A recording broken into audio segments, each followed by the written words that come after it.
kelas ketiga ya.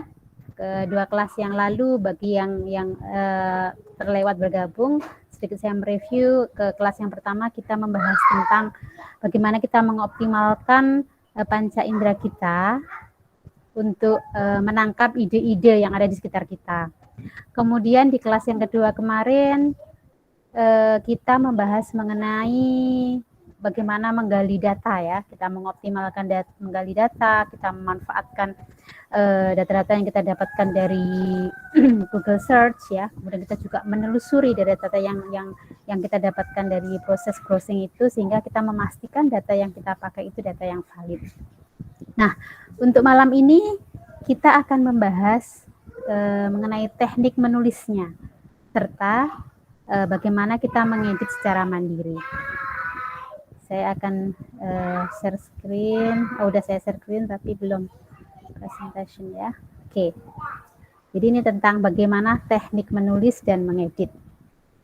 Langsung aja ya. Sebenarnya tulisan yang baik itu seperti apa sih gitu ya. Ini definisi saya sendiri ya.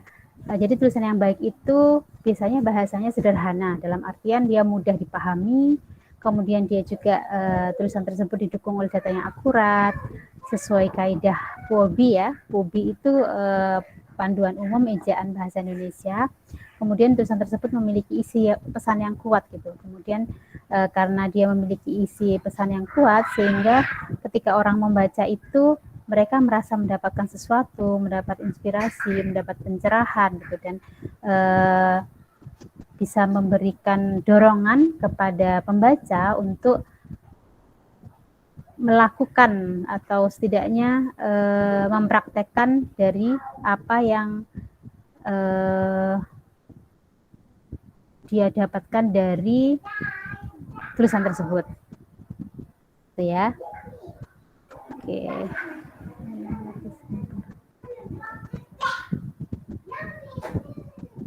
Oke, saya ulang lagi share screen-nya.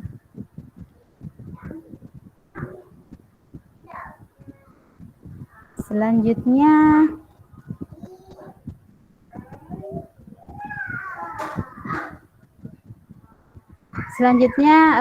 lanjut ya, setelah kita mengetahui tulisan yang baik. Di sini ada juga tentang saya masukkan picture ya, tentang gagasan akan mudah dipahami apabila dituangkan dalam bahasa yang jelas. Hubungan antara gagasan yang satu dengan yang lain juga jelas. Kalimat yang tidak jelas umumnya akan muncul pada kalimat yang sangat panjang. Mungkin ini masih sedikit blur ya, karena terlalu banyak penjelasan. Mungkin yang kita akan bahas satu persatu. Berikutnya kita membahas mengenai teknik menulis. Jadi dalam teknik menulis ini juga sebagian sudah saya bahas kemarin ya, tentang ada istilah kata, ada istilah frasa, ada istilah klausa, ada istilah kalimat gitu. Apa sih ya definisi dari masing-masing istilah tersebut? Kata adalah satuan bahasa yang memiliki arti. Saya yakin teman-teman semua pasti langsung bisa menyebutkan, ada banyak sekali kata yang sekitar kita ya. Bicara itu kata, melihat itu kata, mata itu sendiri kata, hidung itu kata. Jadi kata itu adalah satuan bahasa ya, dan dia memiliki arti. Kalau frasa itu adalah dua kata atau lebih gitu. Dia nggak harus berupa subjek predikat, dia nggak harus menjadi kalimat gitu. Tapi misalnya mata merah itu sudah frasa, sedang makan frasa, mendengar berita frasa. Pokoknya dua kata atau lebih itu bisa dikatakan frasa. Lalu klausa, kalau lihat di sini kan dari kata ke frasa kemudian ke klausa. Klausa sendiri merupakan gabungan kata atau frasa, namun dia sudah memiliki subjek dan predikat. Misalnya saya membaca buku gitu. Itu sudah bisa menjadi klausa. Cuman bedanya dengan kalimat, kan ada klausa sama kalimat ya. Kalau klausa sama kalimat itu bedanya, kalau klausa itu dia sudah ada subjek predikat, tapi dia belum tidak mensyaratkan adanya tanda baca. Jadi misalnya kalau kalimat itu kan ada klausa, objek pelengkap, ada tanda baca, dan biasanya ketika dibaca dia dibaca dengan intonasi gitu. Kayak misalnya tadi saya membaca buku. S-nya harus besar karena dia harus pertama, saya. Lalu membacanya biasa ya, buku biasa, tapi setelah buku harus ada titiknya. Karena itu adalah karena itu adalah syarat dari tanda baca dari kalimat yang baik gitu. Seperti itu. Lalu paragraf itu adalah kumpulan kalimat dengan satu gagasan utama. Ada berapa minimal kalimat dalam satu paragraf? Ada beberapa sumber yang menyebutkan berbeda, ada yang menyebutkan hanya 2 boleh. Tapi saya sendiri selama ini mengikuti pendapat yang menyatakan minimal 3 kalimat gitu. Jadi ada satu gagasan utama, kemudian ada 2 gagasan pendukung gitu. Jadi kalau hanya satu kalimat itu belum bisa disebut paragraf. Jadi paragraf itu adalah kumpulan kalimat dengan satu gagasan utama, minimal 3 kalimat. Ini adalah contoh frasa dalam kalimat ya. 2 orang anak sedang membaca buku cerita, dan frasanya 2 orang anak sedang membaca juga bisa jadi frasa, buku cerita juga bisa menjadi frasa. Lanjut ya. Berikutnya mengenai setelah kita mengetahui tulisan yang baik, kita mengetahui apa itu unsur dalam sebuah kalimat dalam paragraf, lalu kita juga harus menguasai informasi dasar menulis. Ini hal yang sepele tapi wajib diketahui oleh setiap penulis. Semua bahan-bahan dari informasi dasar menulis itu ada dalam PUEBI. Kalau dulu namanya EYD, ejaan yang disempurnakan, sekarang namanya PUEBI atau Pedoman Umum Ejaan Bahasa Indonesia. Yang paling dasar pertama yaitu tentang pengetikan tanda baca. Ada titik, koma, tanda tanya, tanda seru, garis miring, tanda ulang ya, misalnya anak-anak itu kan ada, itu namanya tanda ulang gitu ya. Ini ada aturannya semuanya. Yang pertama, tulisan aturan menulis itu harusnya teman-teman semua sudah tahu ya, seperti yang diajarkan pada anak kelas 1 SD gitu, bahwa kalimat pertama itu harus huruf besar. Lalu setelah akhir kalimat harus ada titik. Dan sebelum titik itu atau sebelum koma itu tidak perlu ada spasi. Saya masih menemukan salah seorang penulis yang mengirimkan tulisan ke radar dan saya edit, meletakkan spasi di setiap sebelum titik. Jadi untuk tanda titik, tanda koma gitu nggak perlu ada spasi. Kayak ini ya, contohnya ya, misalnya penggunaan tanda baca titik nggak usah dikasih spasi. Penulisan tanda tebal dan miring titik nggak usah dikasih spasi. Kemudian juga untuk tanda ulang ya, kayak misalnya anak-anak. Anak-anak itu juga anak spasi, bukan spasi, anak tanda ulang anak lagi, nggak usah dikasih spasi. Jadi tanda titik, koma itu tanpa spasi. Lalu petikan ganda itu untuk percakapan. Petik 1 untuk mengasosiasikan suatu istilah. Terus titik koma itu untuk perincian dan sebagainya. Jadi ini ada banyak sekali memang aturannya dan kita wajib tahu. Makanya teman-teman seharusnya punya buku PUEBI atau minimal tahu situs untuk mengecek bagaimana aturan ejaan dalam bahasa Indonesia. Nanti di akhir presentasi akan saya informasikan mengenai link PUEBI daring ya atau online. Lalu ini masalah pengetikan baru yang pertama. Yang kedua adalah penggunaan tanda baca. Tadi mengetik misalnya mengetik tanda titik, mengetik koma, mengetik tanda tanya gitu. Tapi kita juga harus tahu bagaimana menggunakannya. Misalnya kapan sih kita menggunakan tanda titik koma, kapan sih kita menggunakan tanda petik gitu ya. Ini ada semua di dalam buku PUEBI. Misalnya tanda petik itu dipakai kayak tadi saya tuliskan sini ya, tanda petik untuk memulai untuk percakapan, petik ganda, petik 1 untuk mengasosiasikan suatu istilah dan sebagainya. Lalu penulisan tebal dan miring ini juga penting dipahami gitu. Miring itu biasanya untuk judul buku, kemudian juga untuk kata-kata dari bahasa asing ya, kata bahasa asing juga dicetak miring. Jadi aturan-aturan dasar ini harus dipahami oleh setiap penulis gitu. Karena ini adalah dasar kita, ibaratnya modal kita dalam menulis. Ini misalnya tanda titik ya, saya tunjukkan yang video yang besar.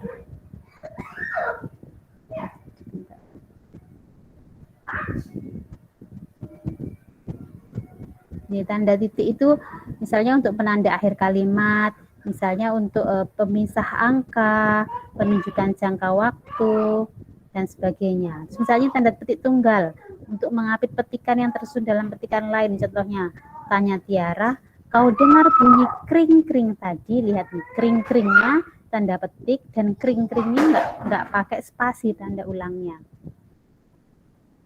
Begitu ya. Try out. Jadi ini ada beberapa contoh penulisan tanda baca, pengetikan tanda baca maksud saya. Lanjut, selain itu yang perlu kita kuasai adalah mengenai penggunaan kata baku. Ini juga sering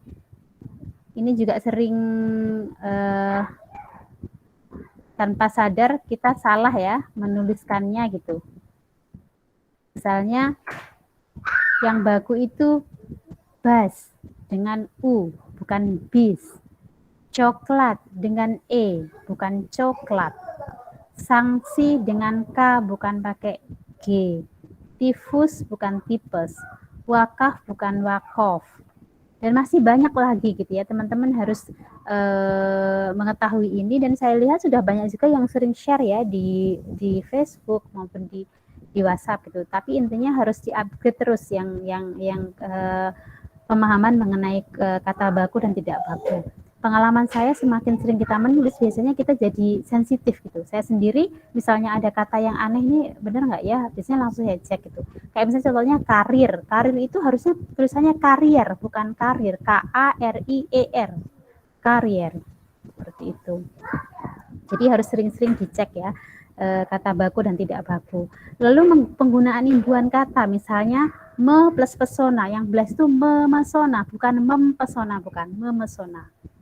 Terus misalnya yang baku itu mengajarkan, bukan mengajari. Terus contohnya ini per plus tanggung jawab plus an. Kalau tanggung jawabnya biasa kan dia dipisah. Tapi kalau ditambah pe dan an, per dan an, dia jadi satu kalimat, bukan satu kata, bukan dua kata. Pertanggungjawaban. Ini yang masih banyak sekali. Ini saya hanya memberikan contoh-contoh ya. Lalu untuk kata depan, ini sering sekali salah ya.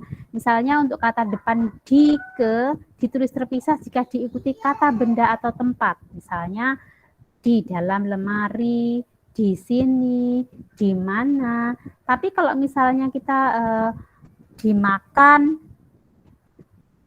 di apa misalnya mau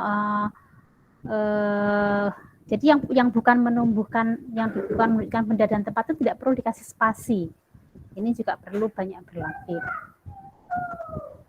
Next. Nah ini sebenarnya ini latihan ya. Tapi nanti kita balik ke atas lagi aja latihannya. Sekarang saya lanjut dulu ya materinya biar kita membahas secara keseluruhan, nanti baru kita coba berlatih mana kalimat yang benar.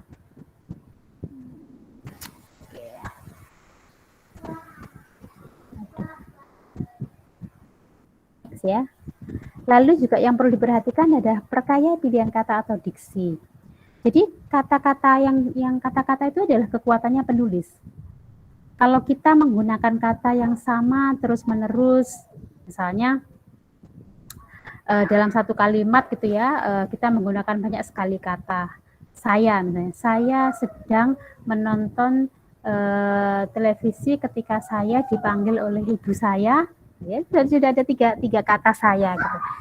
Jadi kalau dalam satu kalimat itu ada kata yang diulang-ulang setelah beberapa kali, itu kekuatan dari kalimat tersebut berkurang. Karena itu penting bagi kita untuk memperkaya pilihan kata atau diksi. Diksi itu ada banyak ya. Kita harus paham pertama ada kata-kata yang bersifat denotatif dan konotatif.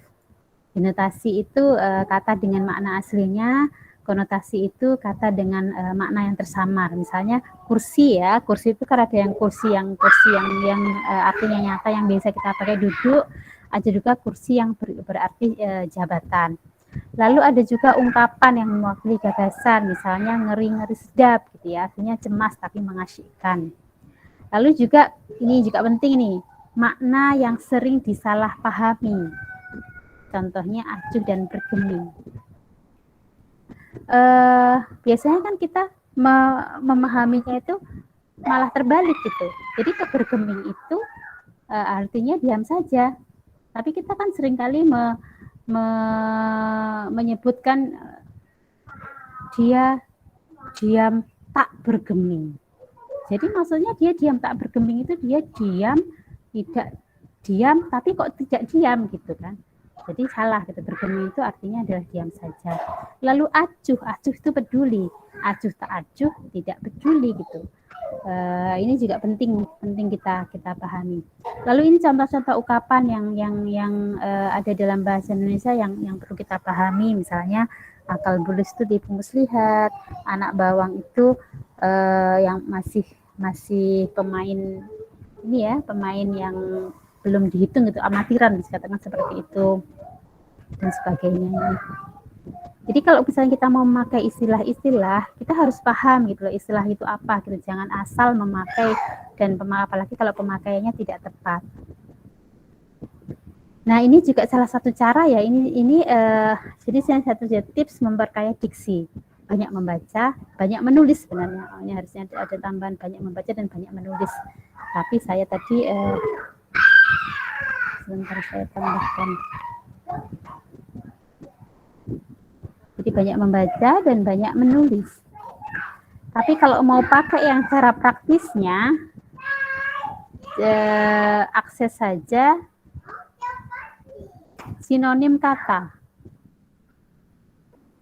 Jadi dia di website di internet ya, klik ini sinonim kata.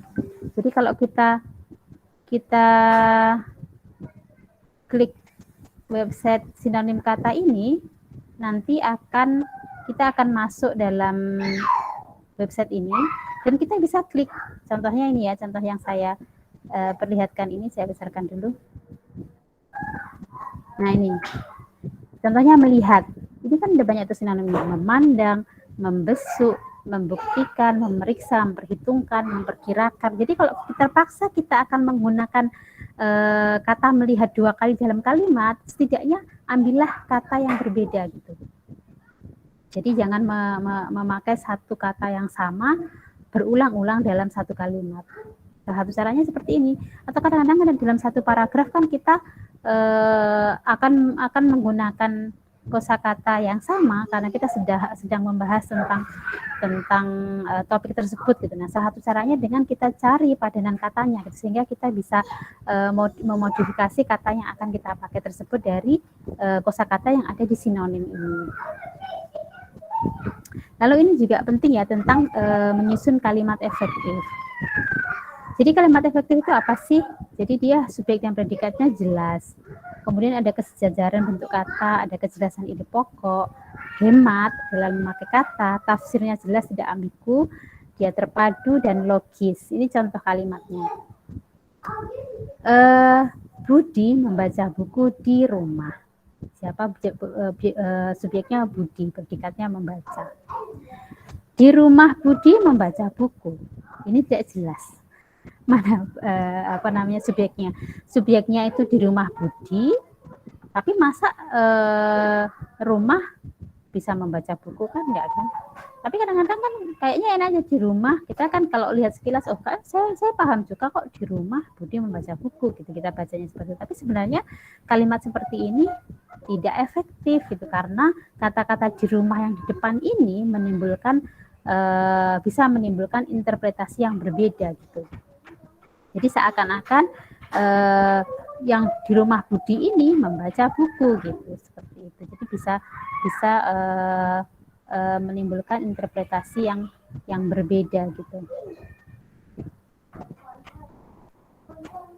Ya, kalimat efektif. Lalu ini juga penting sekali teman-teman semua. Kemarin ada yang tanya ya, Fahrul tanya ya, sebenarnya kalimat yang efektif itu panjangnya seberapa sih? Sudah ada riset gitu ya, sudah ada penelitian yang menyebutkan skala keterbacaan. Jadi, penulisnya adalah Rudolf Flesch ya, tahun 1974. The Art of Readable Writing. Jadi kalau panjang kalimatnya itu 8 kata atau kurang, itu sangat mudah dipahami. Kalau 11 kata mudah dipahami, 14 kata agak mudah dipahami, 17 kata standar, 21 kata agak sulit dipahami, 25 kata sulit dipahami, 29 kata atau lebih sangat sulit dipahami. Jadi kalau kita membuat kalimat, coba dihitung ada berapa kata dalam kalimat tersebut. Kalau ternyata kata-katanya sudah di atas 20, wah ini terkepanjangan. Lebih baik kalimat tersebut dijadikan dua kalimat misalnya dipotong. Jadi yang misalnya kita membuat kalimat ini kok ada 30 kata gitu. Coba dijadikan 2 gitu, 15 kata. Kalimat pertama, kalimat kedua bisa ditambah sih kita 17 kata nggak apa-apa. Tapi kan dalam 17 kata ini masih standar gitu. Lebih baik seperti itu daripada kita, apalagi ada ya yang membuat kalimat itu satu paragraf, satu kalimat tapi 5 baris. Jadi bayangkan itu membacanya itu sampai terengah-engah gitu, sampai karena banyak sekali kata-katanya gitu. Jadi ini tidak efektif. Jadi kalimat yang efektif itu ya kalimat yang dia pendek ya, tapi juga pendek itu tidak kemudian mengurangi dari arti dari kalimat tersebut. Ini beberapa contohnya ya. Tadi juga sudah saya kirimkan di link di grup WhatsApp ya, tentang contoh-contoh kalimat efektif, kalimat tidak efektif. Ini salah satu contohnya. Rumah Pak Edi amat sangat sederhana sekali. Ini tidak berapa kata yang mubazir. Apa yang mubazir? Ya amat sangat sekali gitu. Itu kan artinya sama semua gitu. Amat sangat sekali itu artinya sama gitu. Jadi kalau semuanya dipakai, ada 3 kata yang mubazir gitu. Jadi kalau misalnya seperti itu, mending dipilih salah satu, misalnya rumah Pak Edi sangat sederhana, atau rumah Pak Edi sederhana sekali, atau rumah Pak Edi amat sederhana. Jadi kata-kata 3 ini ya, amat, sangat, sekali, ini bisa diambil salah satu saja, tidak perlu 3-3-nya dipasang. Lalu contoh yang kedua, penduduk gembira setelah mereka memperoleh bantuan. Kayaknya biasa ya, penduduk gembira setelah mereka memperoleh bantuan. Tapi sebenarnya itu bisa disingkat, penduduk bergembira setelah memperoleh bantuan. Jadi salah satu tips untuk mengetahui apakah sebuah kata itu bisa kita coret apa enggak adalah ketika kata tersebut dicoret, apakah artinya berubah atau tidak. Kalau seperti contoh ini ya, penduduk gembira setelah mereka memperoleh bantuan. Ini kan kata-kata merekanya dicoret. Nah, apakah ketika jadi penduduk gembira setelah memperoleh bantuan ini ada makna yang hilang? Tidak kan, sama kan? Penduduk gembira itu penduduknya gembira setelah mereka memperoleh bantuan gitu. Jadi tanpa kata mereka pun maknanya masih sama gitu. Nah, ini artinya ketika masih ada makna-makna yang sebenarnya bisa dicoret, maka sebenarnya kalimat tersebut adalah tidak efektif atau kurang efektif gitu. Memang untuk berlatih mencoret kata yang tidak efektif ini biasanya memang butuh jam terbang gitu. Semakin kita sering menulis, semakin sering kita membaca, biasanya juga sensitif kita itu menjadi lebih tinggi gitu. Saya karena dulu selama di majalah Umi juga sering sekali menerima kiriman naskah dari pembaca gitu. Sampai sebulan ya ratusan naskah ya, walaupun nggak semuanya dicek ya, itu kan dicek satu-satu, jadi sudah terbiasa langsung coret gitu. Kemarin juga selama ngedit tulisan-tulisan di Radar juga ya minimal seminggu ada 2-3 naskah gitu. Jadi dengan pengalaman tersebut saya jadi terbiasa gitu, kalau misalnya kalimat sudah agak panjang sedikit saya sudah langsung mengernyitkan kening, aduh ini kalimatnya panjang sekali gitu. Jadi tapi saya yakin teman-teman juga bisa semua gitu kalau kita berlatih dan kita tahu prinsip-prinsip dasarnya. insya Allah kita juga bisa berlatih membuat kalimat efektif.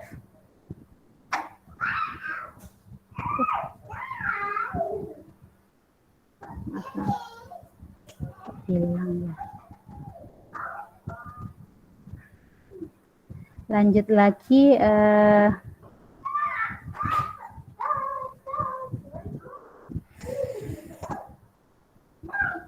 Oke, kita lanjutkan lagi. Nah, ini sudah latihan. Nanti latihan kita skip dulu, nanti kita tetap akan berlatih. Nah, ini yang bagian terakhir dari materinya. Jadi kalau teman-teman masih banyak yang belum paham ya prinsip-prinsip dasar POEBI ya. Di POEBI ini ada tentang aturan untuk penulisan huruf besar, penulisan huruf abjad, segala macam lah, penulisan cetak miring, prinsip-prinsip me, di, ke, awalan me, akhiran kan, perakaran itu semuanya ada di POEBI. Teman-teman bisa klik ini ya, bisa klik POEBI. Sekarang saya tutup dulu yang ini, saya akan kasih contoh yang misalnya langsung ke websitenya ya. Saya bukakan dulu websitenya POEBI.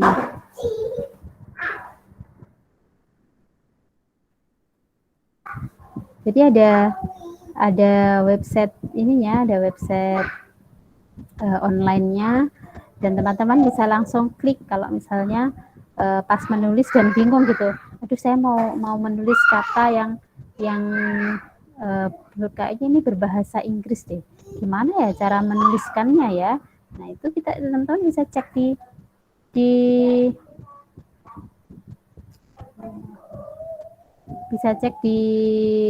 POEBI, di POEBI online. Sebentar, saya kasih contoh dulu.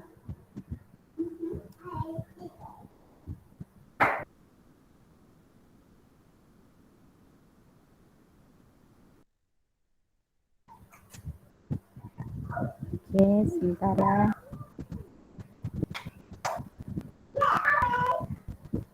Oke, kita pakai ini ya, pakai share screen aja. Ya, ini contohnya seperti yang ada di sini ya.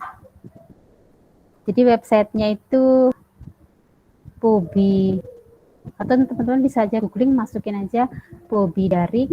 Nanti di sini ada banyak sekali. Dan di sini ada klik pencarian. Ada klik pencarian, nanti yang di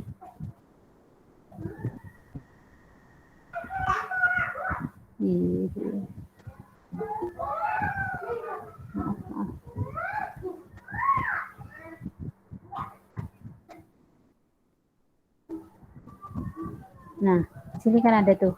Di sini ada search doc. Silahkan cari misalnya cetak miring atau misalnya cetak tebal. Misalnya titik koma, titik dua, semuanya ada di POEBI daring ini. Lalu juga kalau misalnya mau ke nyari informasi, teman-teman misalnya mau nyari informasi di KBBI gitu. Ini KBBI juga kita tinggal klik nih. Lihat nih KBBI Kemdikbud ya. Cari aja di Google KBBI online atau KBBI daring. Ini semuanya misalnya gini, saya kasih contoh ya, saya masukkan kata-kata daring, itu langsung keluar tuh. Daring artinya dalam jaringan terhubung melalui jejaring komputer. Kalau misalnya kata tersebut tidak ada, berarti itu bukan bahasa yang baku gitu. Nanti biasanya juga KBBI akan menginformasikan bahasa yang baku. Jadi ada fasilitas-fasilitas ini ya. Jadi dari tadi sudah ada 3 website yang saya rekomendasikan ya, yang sinonim, kemudian website POEBI, dan ada juga website KBBI. Ini harus website-website yang wajib menjadi website wajibnya teman-teman ketika nulis. Jadi untuk ngecek misalnya kita pengen ada kosakata yang lain ya, coba cek di sinonim kata. Di sana mungkin kita ada ide Misalnya kata-kata yang kayak tadi yang melihat kan bisa pakai kata-kata memandang, bisa pakai kata-kata misalnya membesuk, memeriksa, kan ada banyak. Nah, ini dari kata-kata yang ada di sinonim itu ada yang bisa dipakai. Lalu kita bingung apakah yang baku itu misalnya kata yang baku apakah tadi karir atau karier. Coba masukin karir. Kalau karir nggak ada di KARIR, nggak ada di KBBI, berarti dia bukan kata baku. Biasanya nanti KBBI juga akan menginformasikan kata yang bakunya yaitu karier, gitu, seperti itu. Kemudian itu ya, jadi itu beberapa website yang bermanfaat. Nah, sebelum kita akhiri, ayo kita latihan dulu ya. Tadi kan ada beberapa contoh gitu ya yang kita latihan mengedit. Nah ini, coba dibaca. Kelihatan nggak? Apa yang salah dari kata-kata ini? Silahkan nanti dibuka apa namanya mic-nya. Kelihatan nggak ininya layarnya? Jadi kata yang pertama, mereka tidak juga mengerti bagaimana mereka telah menyakiti perasaanku.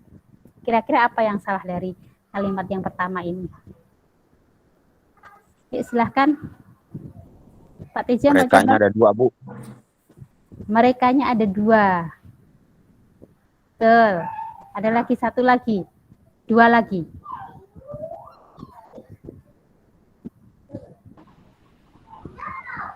Satu lagi, bukan dua lagi. Ada yang mau mencoba? Silakan yang lain. Ada siapa lagi yang ada di grup ini ya? Tadi ada Topik, ada Fahrul. Satu lagi, apa yang dari kalimat yang pertama? Kata tanyanya, kira-kira butuh nggak pakai kata tanya itu? Bu Bari mau coba kayaknya buka mic.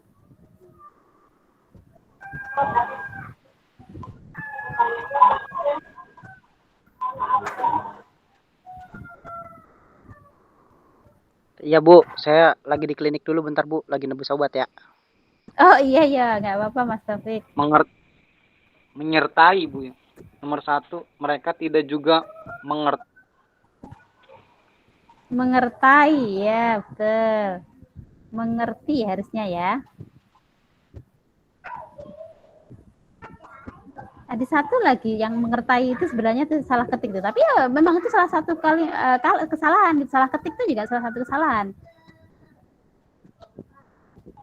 Tapi yang paling fatal ada satu nih, ada satu tanda baca yang paling fatal.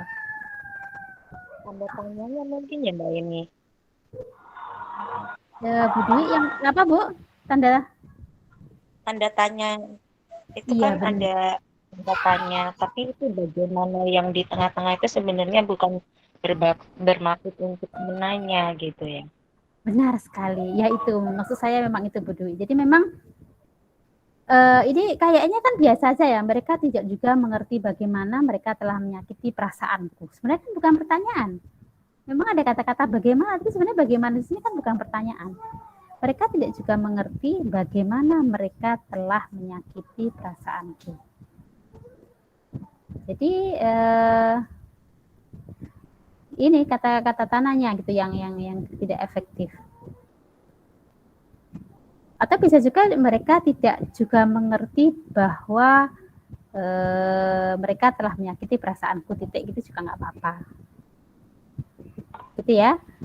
Oke, nomor 1 sudah bagus. Saya lihat sudah kemampuan mengedit teman-teman sudah lumayan. Sekarang nomor 2.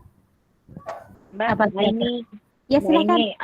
Ini berarti untuk kalimat pertama itu lebih bagusnya bagaimana itu diganti dengan kata bahwa ya. Kalaupun bagaimanapun sebenarnya juga nggak apa-apa Bu, tapi nggak usah pakai tanda tanya. Oh gitu. Tapi diganti bahwa juga boleh juga. Mereka tidak juga mengerti bahwa mereka telah menyakiti perasaanku, bisa juga. Jadi kalau dalam satu pertanyaan dalam kalimat yang pertama ini sebenarnya penggunaan kata bagaimana itu tidak terlalu bermasalah, tapi yang pakai tanda tanyanya ini sebenarnya yang bermasalah itu adalah tanda tanya. Kalau seperti ini kan seakan-akan jadi masih dipertanyakan tuh bahwa bagaimana mereka telah menyakiti perasaanku gitu. Padahal sebenarnya ini kan kalimat-kalimat informatif itu menginformasikan bahwa mereka menyakiti perasaanku gitu. Seperti itu. Tapi kalau misalnya mau diganti bahwa juga tidak apa-apa juga, Bu, gitu. Ya. Oke. Satu oke ya. Gimana kalau yang kedua? Besok kita akan lanjutkan pembahasan materi hari ini. Ini tanda baca nih. Penggunaan kata akan rasanya enggak perlu ya, Mbak. Akan. Ya, Besok kita boleh besok kita lanjutkan. Betul bisa juga. Besok kita lanjutkan pembahasan materi hari ini besok. Besok kita lanjutkan tanpa akan. Oke, bagus. Satu lagi tanda baca. Tanda baca itu setelah ini harusnya titik ya. Nah, betul sekali Pak Tejo. Jadi tanda petik gandanya itu harus setelah koma. Jadi ini nih. Aturannya kalau kita membuat tanda petik itu, tanda petik yang pertama benar, ini namanya petik ganda ya kan, karena ada dua ya. Tanda petik gandanya yang pertama tentunya di depan di awal kalimat pertama ya, kalimat kata pertama dari percakapan tersebut. Terus yang terakhirnya itu harusnya koma dulu baru tanda petik. Atau titik baru tanda petik. Bagus Pak Tejo sudah teliti. Lalu yang ketiga coba apa yang kesalahan yang ketiga? Itu setelah tanda kutip itu huruf besar atau huruf kecil? Ungkapan kata itu hurufnya huruf besar atau huruf kecil ya Mbak? Yang ini, yang nomor 2 apa nomor 3 Pak? Nomor 2. Kita masih di nomor 2. Kalau misalnya dia koma, jadi huruf kecil Pak. Kan ini belum selesai kalimatnya. Jadi kalimat itu berakhir dengan titik. Ya, kalau ini sebenarnya yang benar ya tanda petiknya ini tanda petiknya ini diletakkan setelah tanda koma, tapi kan-nya tetap K kecil. Karena kan kalimatnya belum selesai. Dan ada spasi, benar seperti ini. Ada spasi lalu Bu Itanya, bunya ini saya kembalikan ke yang salah ya karena pasti dipakai sebagai contoh lagi. Jadi Bu Ita ini bunya tanda besar, benar. Ita tanda besar, nama harus diawali dengan tanda besar. Bu, kalau bunya ini memang panggilan, dia memang harus tanda besar. Tapi kalau bunya ini bukan panggilan, itu tanda huruf kecil. Jadi nomor 2, masih ada pertanyaan untuk nomor 2. Jadi nomor 2 ini boleh disingkat dengan menghilangkan akan. Terus tanda bacanya ini tanda petik gandanya seharusnya setelah tanda koma. Jelas ya untuk yang nomor 2. Sekarang kita ke nomor 3. Sebentar Mbak, bentar. Berarti bunyi itu berarti B-nya huruf besar. Huruf besar atau huruf kecil yang benar? Huruf besar, Pak. Kalau yang huruf kecil itu misalnya, jadi kalau misalnya begini, kalau Bu atau Pak itu adalah panggilan, maka dia huruf besar. Bentar saya carikan kalau yang Bu yang kecil. Jadi misalnya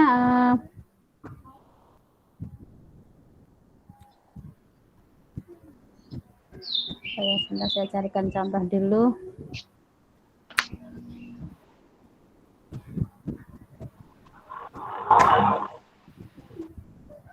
Jadi misalnya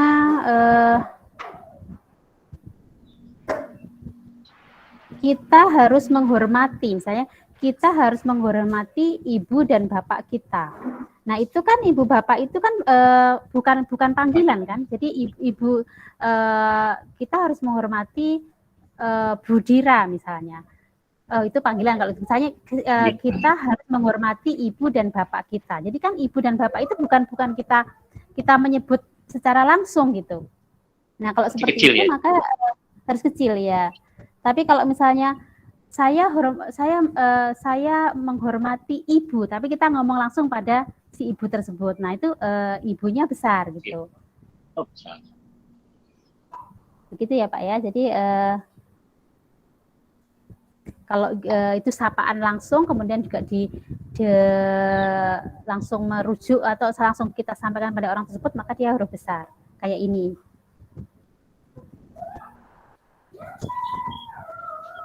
Mungkin ada pertanyaan lagi untuk nomor 2. Kalau nggak ada, kita lanjut ya yang ke nomor 3. Saya mengutip pernyataan ini dari koran Kompas berjudul Pentingnya Literasi Digital. Perhatikan Kompasnya cetak miring. Ini sudah benar. Ya silahkan kalau mau sudah saya kasihin bocoran.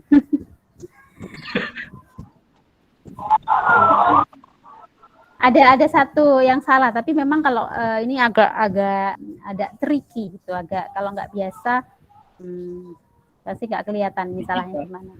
Digital itu tanpa titik kali ya, Mbak? Yang mana, Pak? Digital itu tanpa titik. Tanpa titik. Ya kalau akhir kalimat ya harusnya ada titiknya, Pak. Tapi memang kalau setelah berjudul koma. Berjudul koma, kalau misalnya ini judul dari artikel nggak pakai koma, Pak. Tapi kalau misalnya kita dipetikan kayak ini kan petikan dari sebuah percakapan langsung memang ada komanya. Tapi kalau judul nggak pakai. Ini kan kayak kemarin saya bahas juga kan waktu menulis tentang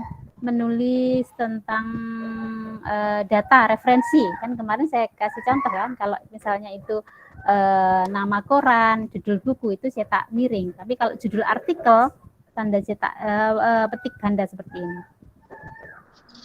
Tapi ada penulisan yang kurang pas.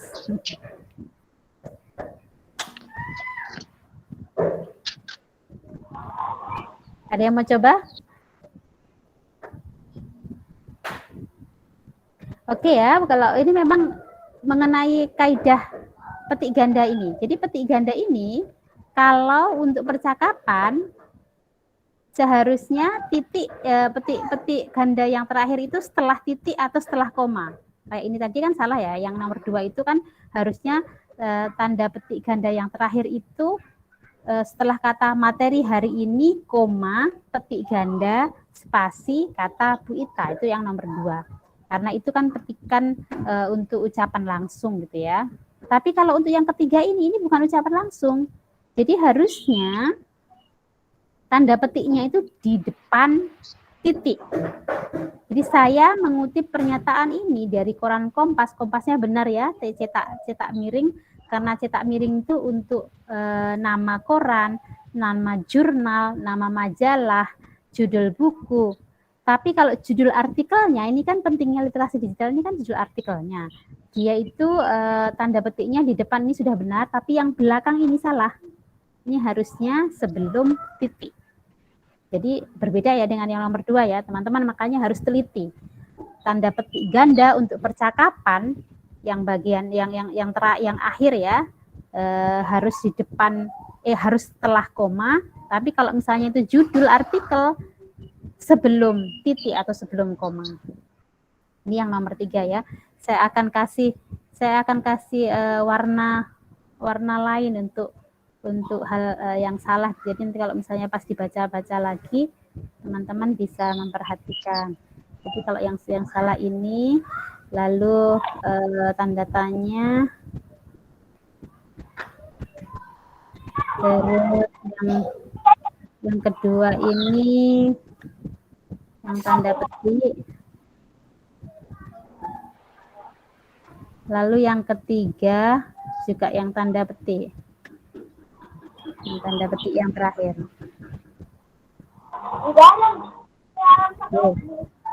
Oke, bagus sekali. Ini baru latihan yang sederhana ya, tapi kurang lebihnya seperti itu. Everyone needs good editor. Jadi teman-teman sebelum mengirimkan tulisan akan sangat baik kalau berlatih mengedit tulisan masing-masing, dan semua yang kita ambil dasar untuk mengedit tadi ada dalam materi-materi yang di depan gitu ya, tentang kaidah-kaidah dasar menulis, tentang menulis, titik, meletakkan titik, meletakkan koma, petik ganda dan sebagainya. Oke, sekarang kita latihan kalimat efektif. Oh ya, sebelum kalimat efektif mungkin ada pertanyaan untuk mengedit sendiri berdasarkan pubi atau ejaan yang disempurnakan. Kalau belum ada pertanyaan, lanjut latihan dulu ya. Nanti bolehlah pertanyaannya mungkin setelah kita selesai berlatih, selesai materi, tanya jawab seperti biasa.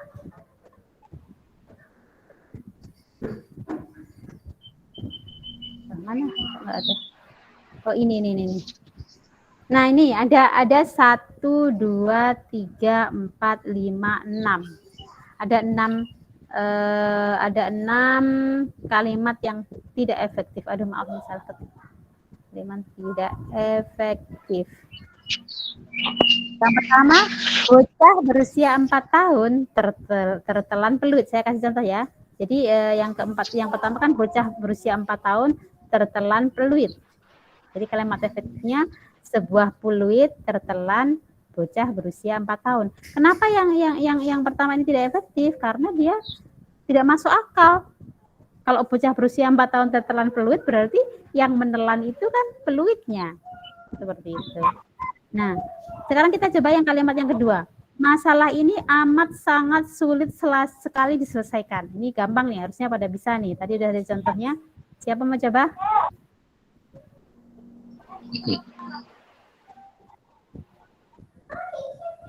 Pak Teja mau coba? Masalah ini sangat sulit. Oh, Fahrul, ya silakan Fahrul. Masalah ini, silakan Fahrul.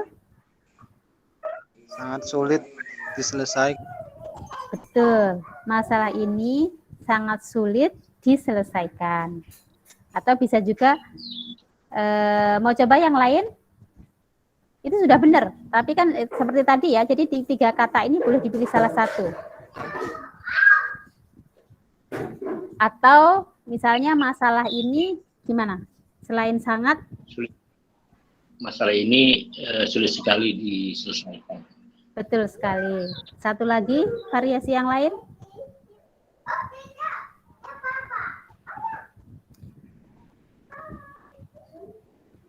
Masalah ini amat sulit diselesaikan. Jadi kata-kata amat, sangat, sekali ini diambil salah satu saja. Tidak perlu 3-3-nya dipasang. Oke ya, bagus. Untuk yang nomor 2 sudah pada bisa. Lalu yang ketiga, di hari Sabtu aku di rumah. Apa kira-kira yang kurang efektif? Ini juga ada 1 poin juga yang tanda bacanya kurang. Ayo silahkan. Oh ini pasti terkait dengan tanda baca ya, Pak?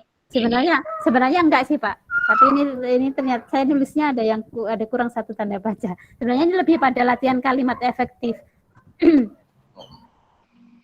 Kalau kalimatnya sebenarnya tanda bacanya sebenarnya tidak menjadi fokus, tapi kebetulan ini kurang sesuatu gitu. Jadi tadi bisa juga ditambahkan.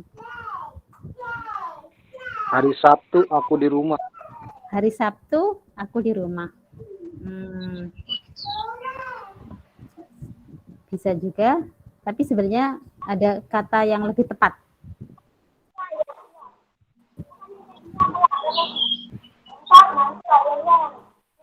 Lagi mau coba? Sabtu ini aku di rumah. Sabtu ini aku di rumah. Sabtu ini aku di rumah. Boleh.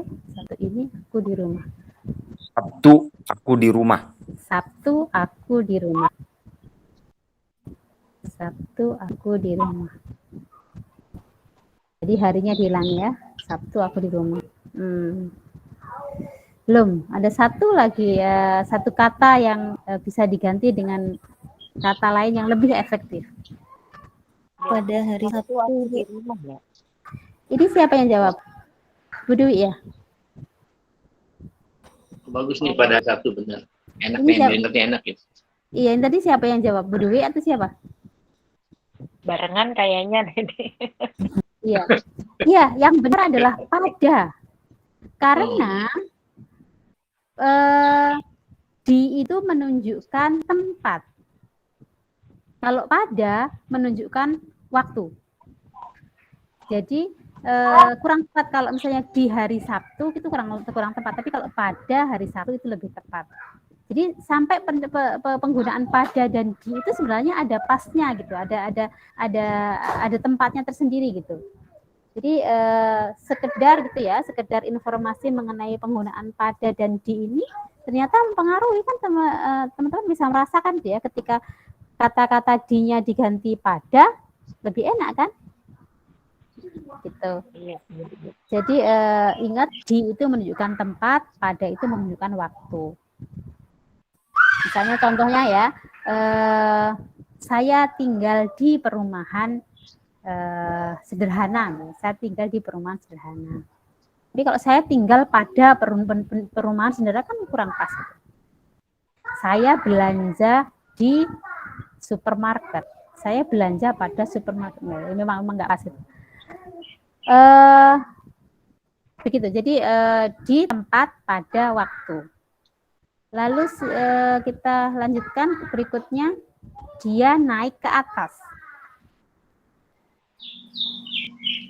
Dia ke atas. Dia ke atas, boleh.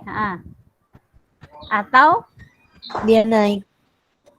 betul sekali. Jadi naik ke atas ini tidak efektif. Boleh Kalau coba. naik itu pasti ke atas. Dia naik. Kalau naik itu pasti ke atas, kalau turun itu pasti ke bawah. Kalau maju itu pasti ke depan, kalau mundur itu pasti di belakang. Jadi nggak perlu ditambahkan, saya naik ke atas, saya naik, itu udah jelas. Saya ke atas boleh. Saya maju atau saya ke depan. Saya mundur atau saya ke belakang. Jadi ambil salah satu saja, karena itu terlalu mubazir ibaratnya seperti itu. Walaupun mungkin juga kalau untuk bahasa sehari-hari kita ngerasa biasa aja ya. Dan sebenarnya juga teman-teman membuat kalimat efektif ini kan sebenarnya membantu orang untuk paham. Tapi juga sebenarnya kaku tidaknya itu tergantung media apa gitu yang akan kita tulis. Kalau misalnya cuma nulis status di Facebook mungkin nggak harus kaku ini. Tapi kalau kita bisa terapkan pengetahuan ini untuk tulisan kita di medsos kan juga enak juga gitu, seperti itu. Itu ya. Maaf Bu, ini Lanjut. Ya, silakan Bu.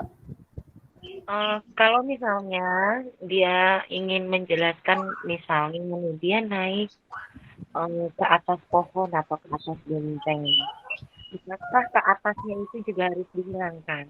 Misalnya jadi dia naik pohon, nggak perlu pakai dia naik ke atas pohon. Kenapa nggak pakai kata-kata memanjat? Kan udah lebih jelas. Dia memanjat pohon. Gitu. Kan memanjat sudah nggak ada, memanjat sudah jelas kan? Nggak perlu pakai naik, nggak perlu ke atas, nggak perlu. Kalau memanjat bisa juga sih turun, tapi memanjat turun. Memanjat otomatis naik ya. Begitu. Kalau misalnya naik ke genteng itu berarti langsung dia naik ke genteng gitu, nggak perlu naik ke atas genteng gitu ya, Mbak? Nggak perlu. Dia naik ke genteng kan kita juga sudah paham. Apa kalau dia naik ke genteng, apa mungkin dia nggak ke atas? Kan pasti kan dia naik ke genteng ya pasti kita sudah membayangkan dia akan ke atas kan? Gitu. Dia turun dari genteng. Nggak perlu dia turun ke bawah.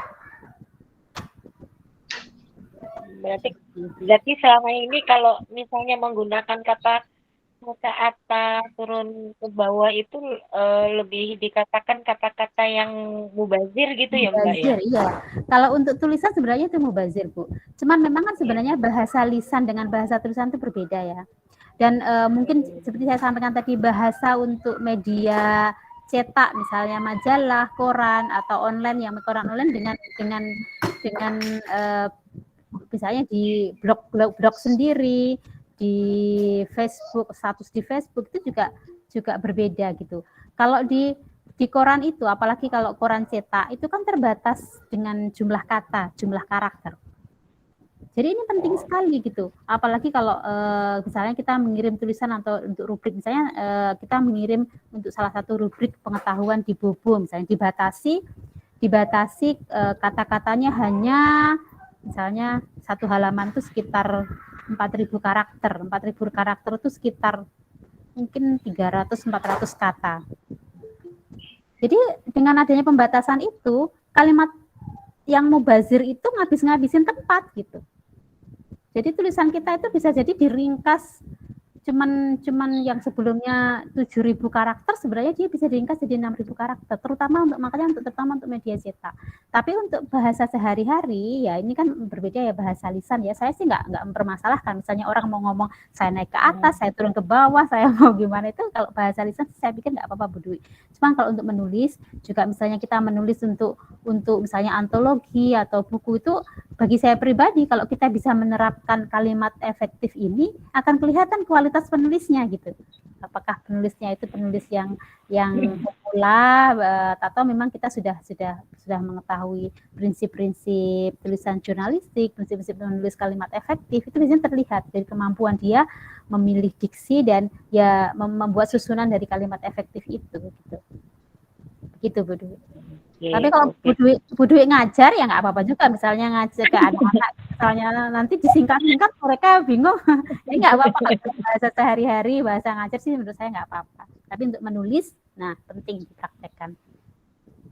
Tapi ini buat pembelajaran saya juga, karena kan saya juga mulai di kegiatan pagi hari jurnal pagi itu kan anak-anak membuat sebuah gambar bebas yang kemudian harus dinarasikan gitu loh Bu Aini. Berarti kan ini ada yang bisa kita berikan ke anak lebih di anak usia dini untuk belajar literasi yang lebih baik lagi gitu kan. Kalau dengan pengetahuan ini, oh iya ya, saya misalnya anak-anak gambar ada gambar yang misalnya dia naik ke atas, itu kan berarti kita bisa menyarankan kalimat gitu ya. Saya guru itu, Bun, ini aku begini-gini ceritanya, ada ini gitu. Jadi kan saya bisa memilihkan kata yang tepat ini gitu loh. Gitu. Benar sekali. Kebiasaan orang tua itu kan, ya ini ada monyet naik ke atas pohon. Berarti kan saya salah kalau memberikan kalimat itu. Iya. Monyet memanjat pohon gitu. Ini agak terbuka wawasan saya nih. Benar Bu, benar. Makanya kita juga, makanya penting kita memang, apalagi kalau untuk anak-anak itu kan sebenarnya ada kayak rekomendasi ya, kayak misalnya untuk anak usia yang prabaca itu misalnya satu halaman prabaca itu seingat saya yang anak-anak usia PAUD ya, itu 90% masih gambar, dan katanya itu kan dibatasi satu halaman itu hanya ada berapa kata, saya lupa 5 atau 7 kata gitu ya, yang 5 kata, saya pasti 5 kata. Nah kalau misalnya dengan kan artinya ada pembatasan gitu, kalau kalimatnya tidak efektif nanti malah membuat anak itu jadi kurang efektif gitu, menulis kurang, menyusahkan juga memahami gitu, seperti itu. Iya Bu, ini betul sekali, karena saya itu sedang berusaha bagaimana ketika anak membuat satu kalimat dengan 3 kata atau 4 kata atau maksimal 5 kata, tapi sudah merupakan satu kata yang tepat dan baik gitu loh Bu. Iya benar sekali. Iya bagus Bu, nanti kalau Bu Dwi baca, lihat juga yang tadi ya, misalnya sinonim kata. Iya betul. Iya misalnya kan kayak melihat tuh kan ada melihat, ada mengintip misalnya. Misalnya melihat dari celah-celah, kan melihat dari celah-celah itu bisa disingkat dengan mengintip. Ya betul, ini harus memperkaya kosakata ya Bu ya. Iya benar sekali. Makanya kalau kita banyak melihat membaca buku-buku yang bagus ya, karena buku-buku itu banyak, tapi kita juga butuh kemampuan sendiri untuk menilai apakah buku ini cukup berisi atau tidak gitu. Kalau dalam bahasa Inggris itu disebut namanya living book. Living book itu yang buku-buku yang isinya itu kalau ibaratnya makanan itu penuh gizi gitu. Dari kata-katanya mungkin singkat, nggak banyak, tapi benar-benar memberikan sebuah pencerahan gitu bagi yang membaca termasuk anak-anak. Itu Bu Dwi. Mungkin ada pertanyaan lagi sebelum lanjut? Terima kasih Bu Aini. Sama-sama. Atau kita lanjutkan dulu ya, tadi ke kalimat yang 1, 2, 3, 4. Sekarang yang kelima, Zahra menerima uang sebanyak 35 ribuan. Ini kalau yang tadi udah baca linknya harusnya udah tahu nih. Mungkin ini Mbak, Zahra menerima uang 35.000. Betul sekali. Jadi ribuannya itu mengaburkan ya. Zahra menerima uang 35.000 rupiah. Harus ditambahi. Aduh kok sudah saya sebutkan ya. Harusnya tadi nunggu dulu yang lain. Jadi kurang sabar nih gininya coachnya, mentornya. Rupiahnya penting karena kan kita tidak tahu 35.000 itu 35.000 dolar, 35.000 yen, 35.000 euro, kan kita nggak tahu. Jadi walaupun kita tuh sudah tahu bahwa mata uang kita itu rupiah, tapi tetap perlu dicantumkan gitu. Atau Rp misalnya mau pakai tulisan angka ya boleh, tapi harus ada Rp-nya. Dan menulis RP itu aturannya nggak boleh ada spasi. Jadi misalnya RP 35.000. Jadi langsung RP setelah P itu 35 gitu. Seperti itu. Itu aturan sesuai dengan POIB. Itu hal-hal sepele tapi ya. Jadi iya, setelah P itu tidak ada spasi, langsung ketemu angka 3 gitu. Langsung Pak. Karena ini juga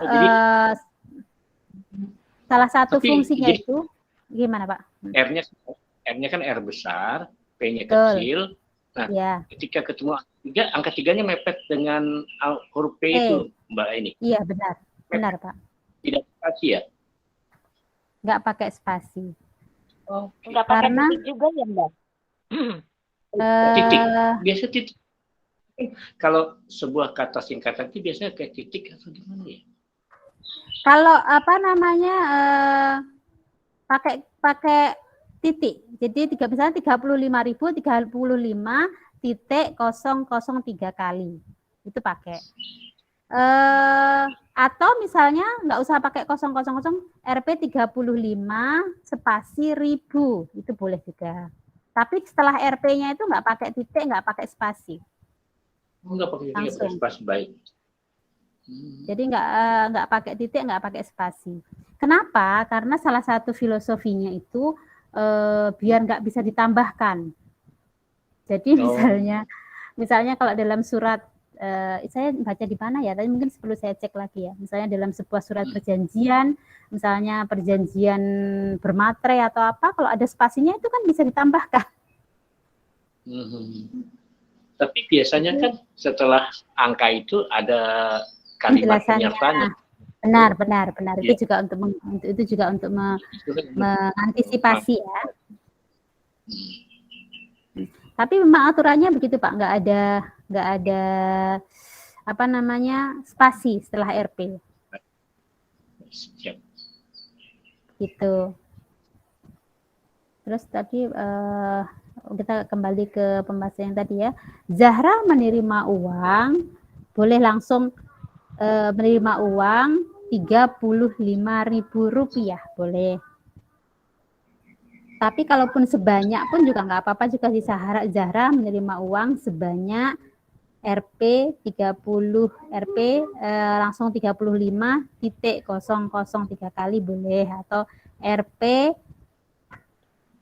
35 spasi 1000, yang ribunya tulis biasa RIBU juga boleh. Tapi kata-kata yang sini yang paling vital yang 5.000-an ini ya, karena ini mengaburkan arti. Kalau 35 ribuan ini berarti kan berapa kan nggak jelas nih sininya. Cuma ada tambahan an, tapi benar-benar fatal gitu ya. Lalu yang terakhir, karena dia sakit, dia tidak masuk sekolah. Gimana nih biar lebih efektif? Dia tidak masuk sekolah karena sakit. Benar sekali. Dia tidak masuk sekolah karena sakit. Dia-nya Jadi tentunya tidak perlu besar ya Mbak ini. Iya, karena kan itu di awal kata, walaupun boleh sebenarnya kata-kata karena di awal kata boleh. Tapi kan kalau misalnya diganti dia tidak masuk sekolah karena sakit, ya karenanya kecil, dan nggak usah pakai koma. Kalau karenanya di depan, jadi kalimatnya gimana? Karena sakit dia tidak masuk sekolah gitu, Mbak. Boleh juga begitu, karena sakit dia tidak masuk sekolah, boleh juga Bu. Jadi dia yang depan itu dicoret. Dan tetap menggunakan koma. Iya, tetap menggunakan koma. Iya. Dia tidak masuk sekolah. Iya, tetap ada koma. Bakalnya nanti akan terkait dengan ini Mbak ini subjek objek predikat nanti nih, karena dia sakit, jadi yang mana ini subjek, yang mana ini objek, yang predikatnya nanti akan kabur nih, gak jelas sekali mungkin gitu ya. Ini subjeknya mana? Kalau ini kan ini sebenarnya ada dua klausa Pak. Karena sakit dia tidak masuk sekolah. Klausa tadi kan sebenarnya nggak harus coba kita lihat lagi ya. Tadi kan klausa itu kan dia ada subjek predikat, cuman nggak harus juga karena kan dia belum berbentuk kalimat, dia belum bentuk kalimat. Jadi memang karena sakitnya itu bukan kalimat, itu dia apa ya kalau klausa gitu. Kalau kalimatnya sendiri ya. Kalau kalimatnya sendiri tadi yang dia tidak masuk sekolah kan? Dia tidak masuk, sebentar tadi mana ya? Dia tidak masuk sekolah. Jadi keterangan kan sebenarnya ya klausa gitu. Jadi subjeknya tetap dia Pak. Dia tidak masuk sekolah. Oke, baik. Oke. Untuk latihan yang ini udah cukup. Gimana mungkin ada pertanyaan-pertanyaan terkait dengan materi kita hari ini? Ada sedikit Mbak ini. Silahkan Mbak. Ya, tadi Mbak ini sempat menyatakan karakter tuh kira-kira berjumlah sekian kata. Karena kan suka ada syaratnya menurutnya sekian karakter ya. Sekian karakter kita nggak tahu karakter berapa kata, terus berapa halaman. Jadinya berapa halaman A4 atau berapa halaman keliru. Itu tuh kira-kira satu karakter tuh berapa kata, kemudian jadi pada ini nanti akan berapa halaman A4 atau A-folio itu hitungannya gimana sih Mbak Ani itu? Oh iya. Itu semuanya ada di file Word Pak. Sebentar saya kasih. Jadi kalau Bapak menulis di Word, kalau Bapak menulis, nanti kan di Microsoft Word itu ada sebentar saya buka Word-nya ya biar di bawahnya. Jadi dia ada di review. Sebentar saya cek dulu. Ya ada kalau yang Microsoft yang baru dia ada di review. Sebentar nanti saya kasih contoh ya. Misalnya saya copy paste sebuah tulisan dulu. Atau saya kasih contoh tulisan yang sudah ada di saya. Saya kan ada syarat-syaratnya sekian karakter. Yang karakter berapa? Gitu, misalnya sebentar saya carikan naskah dulu biar bisa dilihat.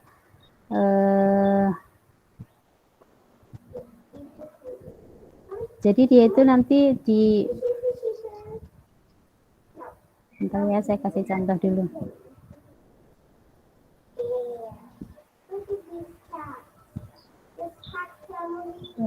Kurikulum. Jadi dia di artikel Kompas. Sebentar saya kasih contoh artikel. Jadi nanti dia di Word-nya itu kalau tempat namanya review. Sebentar ya Pak ya, biar lebih jelas saya kasih contoh dulu ininya. Saya kopikan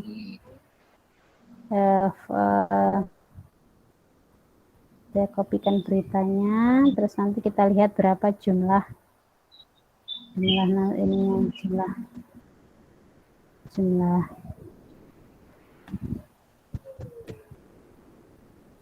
oke, ini misalnya nih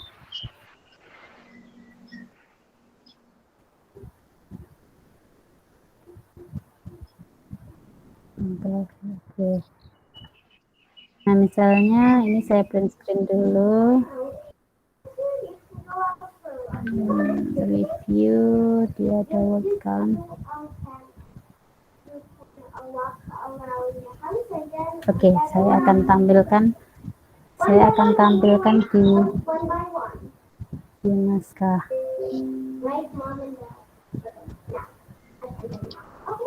Oke, saya tampilkan dulu.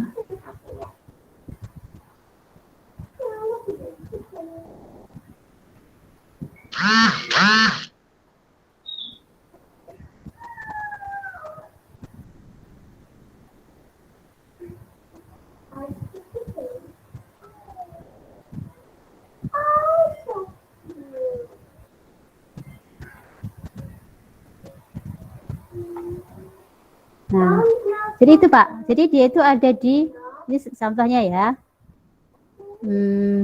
Oh belum ada share. Masih proses. Nah, ini contohnya di situ tuh. Ini ada di review. Ada di review yang di atas tuh yang tampilan di atas di Microsoft Word kita. Yang di atas tuh kan ada file, home, insert segala macam itu sampai ada review. Review ini terus nanti yang bagian pertama ini kan ada di tampilan yang paling kiri itu ada apa itu editor, thesaurus, word count. Word count ini kan jumlah kata. Tinggal diklik aja. Nanti di sini kan ada kelihatan tuh jumlah katanya itu ada karakter no space, karakter tanpa spasi 1000 sekian. Karakter tanpa spasi dengan spasi 1100 sekian. Katanya 146. Jadi di sini, jadi kalau mau nulis bisa dilihat di situ Pak, jumlahnya otomatis akan terlihat di sana gitu jumlah katanya. Tapi rata-rata satu halaman itu juga tergantung spasinya berapa, tergantung. Jadi kalau kita patokannya halaman, kalau patokannya halaman sama lebar kertas kurang akurat Pak. Jadi karena bisa jadi kalau dia spasinya 2, ya satu halaman itu paling berapa ya? Perkiraan saya satu halaman itu sekitar kalau spasinya 2 mungkin 3.000 karakter, 2.500 sampai 3.000 karakter. Kalau katanya itu ya sekitar 200-an kata mungkin. Saya bisa perkiraan karena saya sudah punya bayangan ya satu halaman itu kira-kira berapa karakter. Tapi untuk lebih akuratnya dilihat di sini di review, dilihat di file review, kemudian di jumlah katanya di sana akan terlihat dengan jelas berapa jumlah katanya. Termasuk kalau misalnya kita pengen tahu berapa sih jumlah kata dalam satu paragraf, paragrafnya tinggal di apa namanya? Di blok. Nanti kalau setelah di blok kita cek word count-nya. Nah, ini contohnya ya. Saya kasih contoh lagi kalau misalnya kita cuman pengen tahu jumlah kata per ini.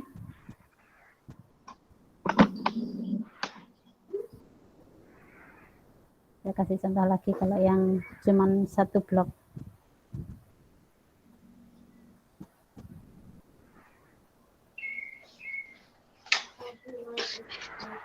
Nah ini tadi saya blok yang paragraf pertama saja Pak. Tadi kan kalau keseluruhan 1000-an ya.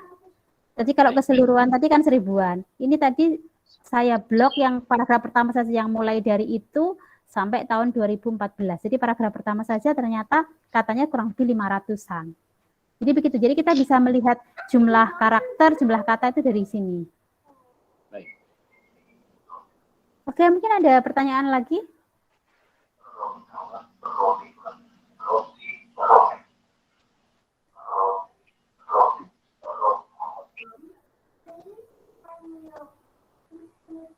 tidak ini ya, tidak terasa udah jam 8.32. Sebetulnya yang saya sampaikan itu masih ini ya, sedikit hitungannya ya. Tapi karena memang mengenai teknik editing ini ada banyak sekali, teknik menulis juga ya, terutama ya memahami proses, memahami prinsip-prinsip dasar menulis itu yang walaupun dijelaskan sepanjang apapun tidak akan cukup karena kita harus praktek gitu. Untuk mengetahui kata bakunya yang benar itu apa ya, nanti ketika kita praktek misalnya yang benar itu abjad pakai T apa abjad pakai D, kan kadang-kadang kita bingung. Tinggal cari aja di KBBI atau di POIB tadi, nanti akan keluar gitu. Atau misalnya males ya klik ketik aja di Google abjad pakai T atau abjad pakai D. Nanti kan ada juga artikel yang keluar yang membahas. Jadi nggak masalah kalau kita belum tahu semua, yang penting kita itu berusaha gitu ya. Ketika kita tidak tahu ya kita mencari tahu dan kita perbaiki, dan insya Allah kalau kita terbiasa seperti itu, setidaknya misalnya sekarang kita tidak tahu abjad itu yang benar pakai apa, nanti kita lihat, nah ketika kita menulis lagi kita sudah tahu gitu abjad yang benar itu pakai kata apa gitu. Misalnya November itu pakai P apa pakai V gitu, kadang-kadang kita bingung. Terus,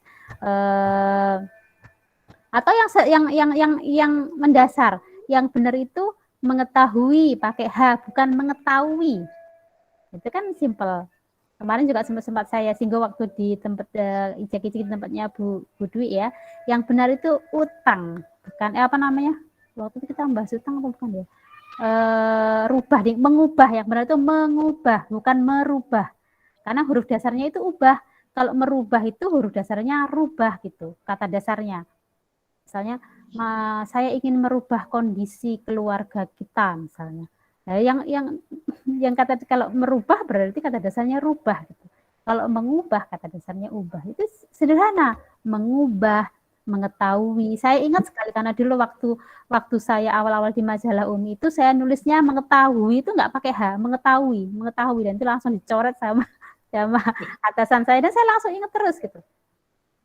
Kalau masalah mengubah ini saya sangat sensitif, misalnya ada pimpinan, misalnya ada pejabat apa kok dia ngomongnya merubah, rasanya di telinga saya ini gatal sekali.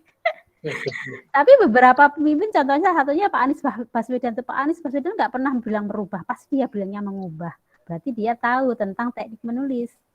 Jadi kayak gini Bapak Ibu teman-teman, kalau kita tahu tekniknya itu kadang-kadang kita itu jadi ya ada kerasaan kayak gitu ya, rasanya tuh gatal di telinga, kok merubah terus sih, harusnya mengubah gitu. Berutang bukan berhutang, bukan berutang, pakai utang bukan hutang.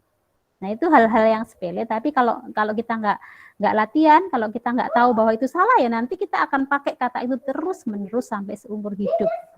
Ya memang sih tidak ada dosa ya kalau kita bicara masalah dosa, tapi kalau dalam konteks menulis ya itu kurang tepat gitu. Makanya memang tipsnya untuk bisa menulis efektif, untuk bisa menulis yang baik ya harus berlatih gitu.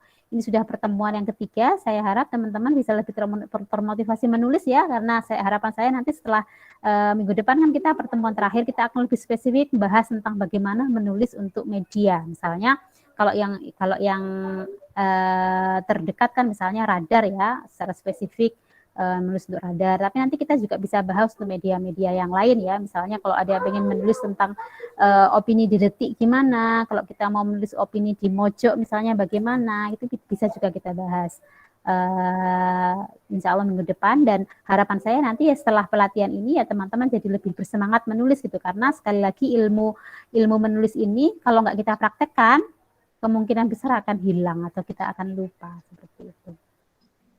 Oke, mungkin itu saja ya untuk pertemuan pada malam hari ini. Kalau misalnya nanti baru kepikiran ada pertanyaan, silahkan nanti kita lanjut ngobrol di grup. Semoga bermanfaat. Kalau ada kesalahan saya mohon maaf. Itu saja dari saya. Assalamualaikum warahmatullahi wabarakatuh. Waalaikumsalam warahmatullahi wabarakatuh. Makasih ya Ibu ya. Sama-sama. Saya cuma nyimak doang nih habis dari ini Bu. Kepala saya lagi belum bener ini Bu. Iya, aku dengar katanya saat habis jatuh apa gimana? Futsal Bu, jatuh, nggak sadar diri, nggak sadar. Pingsan, beneran pingsan?